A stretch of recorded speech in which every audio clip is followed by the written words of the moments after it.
Assalamualaikum warahmatullahi wabarakatuh. Halo guys, salam jumpa kembali di channel BMV 87, channelnya anak perantau. Salam planter Indonesia, jaya terus petani sawit kita. Baiklah guys, bagaimana kabarnya hari ini? Mudah-mudahan dalam keadaan sehat walafiat dan selalu dimudahkan rizkinya, serta selalu diberikan kesabaran dan ketabahan. Buat teman-teman semua, yang baru menemukan channel saya ini, mohon bantuan dan dukungannya, agar saya semakin semangat untuk bisa memberikan informasi yang bermanfaat. Dan simak terus video ini sampai selesai ya guys, agar Anda semua tidak gagal paham.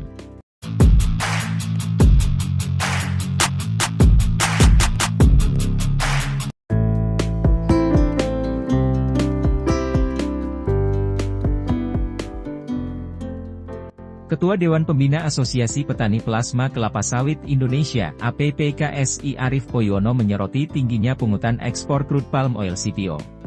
Menurut Arief, hal tersebut berdampak langsung kepada para petani sawit yang ada di tingkat bawah. Dia juga menuturkan, seharusnya pungutan ekspor PE CPO tidak perlu dilakukan lagi, karena sudah ada biaya keluar yang juga cukup tinggi. Di sisi lain, PE CPO ini juga dibebankan ke para petani sawit oleh para pemilik pabrik kelapa sawit dan eksportir CPO, akibatnya petani sawit yang mendapatkan beban.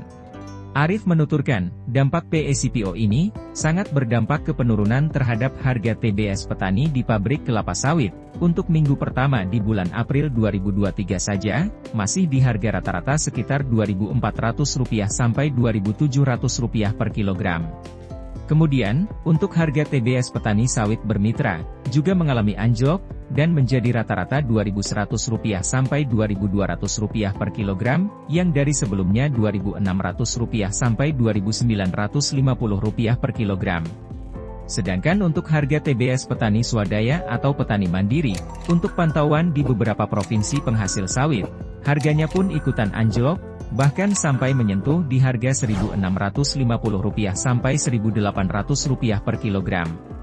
Arief menyebutkan, penurunannya di periode ini sangatlah jauh, bila dibandingkan dengan periode awal April lalu, yang masih di harga Rp2.200 sampai Rp2.350 per kilogram. Arief menyebutkan, ini sangat merugikan sekali bagi para petani sawit mandiri, maupun petani sawit plasma. Karena ini akan berdampak buruk bagi pendapatan para petani, sehingga akan macetnya pembayaran kredit ke perbankan oleh para petani sawit. Karena banyak sekali petani sawit mandiri yang sudah terlanjur mengajukan pinjaman ke perbankan.